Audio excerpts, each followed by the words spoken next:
So this is most likely going to be my final review of 2018. It's been a fantastic year. Check my other reviews out if you haven't already. Make sure you're subscribed. Just subscribe right now. But, you know, I'm still going to be doing them in 2019 because movies are still going to be released and you're still going to want me to review them. So before we start this one, I just want to let you know now, if this is your first time hearing this, it's going to be spoiler free.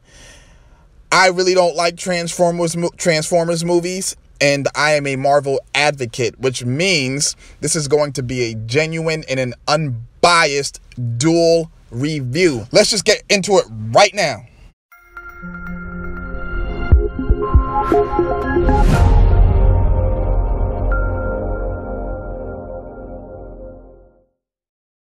So first and foremost, happy holidays to you and your family and everybody else in between. My name is Abwon, and this is Before You Watch, spoiler-free reviews. So my biggest gripe, and yes, I did say gripe, with the Transformers franchise is one, those movies are just too long for no reason. 3 hours? Come on, really? Secondly, when they're transforming, it's just too difficult to see what's going on in these action scenes. All I hear is a whole bunch of machinery, things flying in the air. I hear voices. I don't know whose voice is who. It's just too much. The voice acting is kind of on borderline stereotypical, but I'm not really going to get into that right now. And the storylines are just garbage. Like, the storylines are just trash. It's trash. When they first started, they were really good, and then they just got worse and worse the more money they made. And they do make a lot of money. My biggest issue with DC is that they really don't have any continuity. They really have no clear direction or clear vision for that point. I really loved Wonder Woman and The Dark Knight, but who didn't like those movies? Everything else, I didn't bother watching Justice League. I heard it was garbage. I had issues with Suicide Squad, like tons of issues with Suicide Squad. I did a review for that. You can check that out as well. And then, you know, the other films, it's like you watch them once and then you just like, I really just don't want to watch any more of them. I figured this would be the perfect time for a Duel review. So Bumblebee. The first thing I noticed about Bumblebee were its visuals. You know, when you used to watch the Transformers movies and they would transform into robots, first off, they would be like 100 million feet. They'd be really shiny, really metallic, really silver. And it's just like everything is just reflecting off of them. Not so much in this movie. They're a lot more practical. Yes, they are CGI. They're still digitally imposed onto the screen. But Bumblebee's got oil stains, rust on them, dirt stains, dirt spots. It just looks a lot more natural. When he actually transformed from the car into the robot, it's a lot slower. It's not zoomed in as much, so you can see actually what's going on. His fingers actually look like fingers and not just big tailpipe. Whereas the old Transformers films, you'll have 5 Autobots, 10 Decepticons, and like 8 humans in tanks with RPGs all over the screen. There's a lot going on. Things don't look as detailed. It's just explosion after explosion after explosion. And Bumblebee, it's usually 1 or 2 Transformers on the screen at one time. So you may say to yourself, oh, well, that's kind of corny. Nah, not really, because now it gives the visual effects team more time and more opportunities to be more meticulous with the actual visuals. And the choreography is nuts in this movie. This guy's doing Hurricane Ranas and dragon flips, and it just looks dope. It looks dope. Aquaman is like a CGI fest, like a CGI explosion, but not to the point where it's like Green Lantern where it looks terrible. So Bumblebee, where you would have mostly just humans in the environment, and then you would have one character that would be CGI. Aquaman would be the entire environment, the entire scene for X amount of minutes, would only have about 2 humans and everything else is CGI. So with that being said, you already know the visuals in Aquaman are going to be a little bit degraded as opposed to Bumblebee, where they're a lot more focused. But that still doesn't take away from it. Like, there's some scenes in Aquaman where you're gonna know that they're definitely CGI'd, but for the most part, it looks really good. Black Manta's suit could have been reworked a little bit because it just looked really clunky at times, but to the action scenes, I spoke about the choreography of Bumblebee. The choreography of Aquaman is where that movie shines, because the action scenes in that movie are top notch, like really top notch. And that scene between the fight between Aquaman himself and Black Manta, that scene is crazy, man. It's crazy. Another thing I liked about Aquaman a lot, I just didn't feel like he was overpowered. Like when you watch Superman movies, you're just like, okay, this guy's doing whatever he wants and nobody or anything is going to stop him. Not with Aquaman.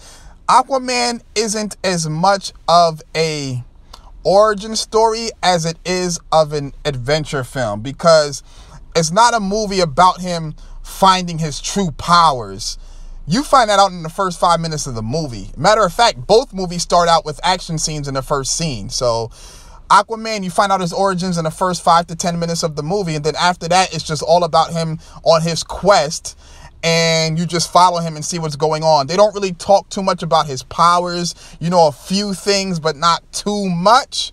But even when he succeeds in his quest, he's still not overpowered. Bumblebee is more of a family movie and less of an action movie. They take all of the elements that made Transformers great in terms of the over-the-top action scenes and the cinematography with the action scenes, and they add all the other elements that it was missing, and they made it an hour and like 45 minutes, so it's not 3 hours anymore. And it's just, the character development is dope.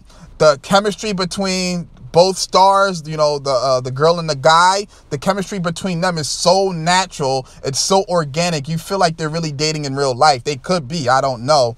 But then Bumblebee, you see him go from this warrior on his original planet. He comes to Earth, and he's almost like a newborn child because his memory database gets fried.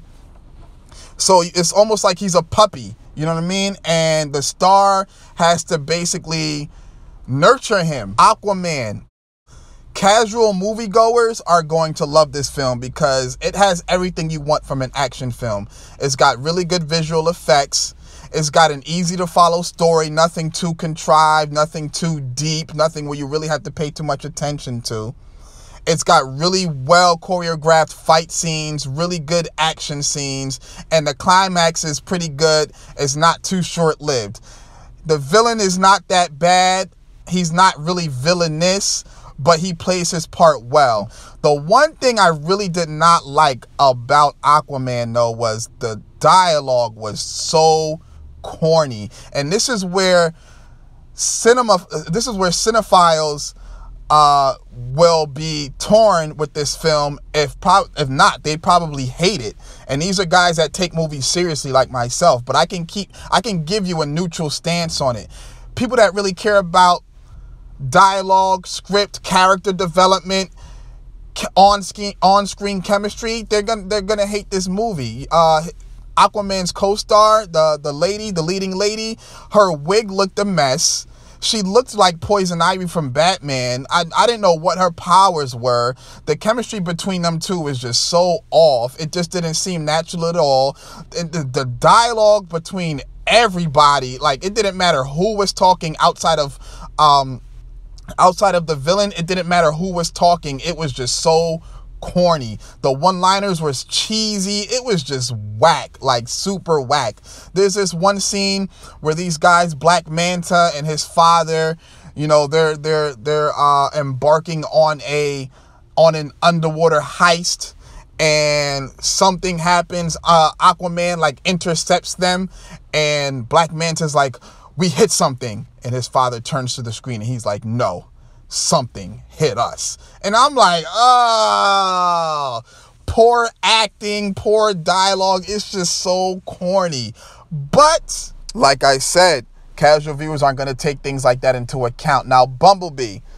The number one thing I did not like about Bumblebee is that there weren't enough action scenes. To me, there weren't enough action scenes. There are action scenes now. Don't get me wrong. This isn't a drama now.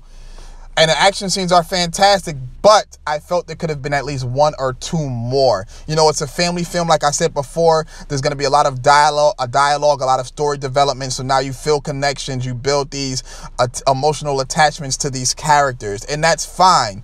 But I wanted more action. The way both movies shed light on characters' backstories through like flashbacks, I also felt was really dope too, because they don't take away from the pacing at all, and the pacing is on point from both movies. But Aquaman, sometimes a movie can get a little convoluted. Sometimes it can be all over the place. And one thing I also didn't like is the fact that every time they have a serious moment, they always end it with the corny line and then an explosion. You know, James Wan, he does mostly horror films, and I think this is his first action movie and a superhero movie at that, a big budget one at that. So I think he did a good job. And I don't think it's ironic that the main villain in this movie is usually the leading man in all of James Wan's horror films. I just don't think it's ironic. He probably chose him on purpose, but it is what it is. So before I finish up this review, I'm going to let you know now, both scenes have Easter eggs. You know, that's a scene after the credits, well, during the credits. So Bumblebee has a scene maybe 30 seconds into the credits. Aquaman has a scene maybe a minute into the credits, and that's it. Neither of them have a scene at the end of the credits. So once you see that scene during the credits, just go, just leave. There's nothing at the end. I assure you, there's nothing at the end. So to wrap this up, I'm just going to tell you right now, Bumblebee is the better movie. I'm going to give that a 7.8. It's just got something for everybody. It's well made. It's funny. John Cena is a little but you know, he doesn't really have that much acting experience, so I get it. Everybody else is on point. It doesn't even really have a lot of big name actors or actresses in it, but everybody is just like on point with what they're doing. The movie is just good, and you can relate to it. You can bring anybody with you. You don't even look at Bumblebee like a robot. You look at him as a pet almost, or like a younger sibling. But I'm not gonna lie to you, man. Aquaman is the better action film.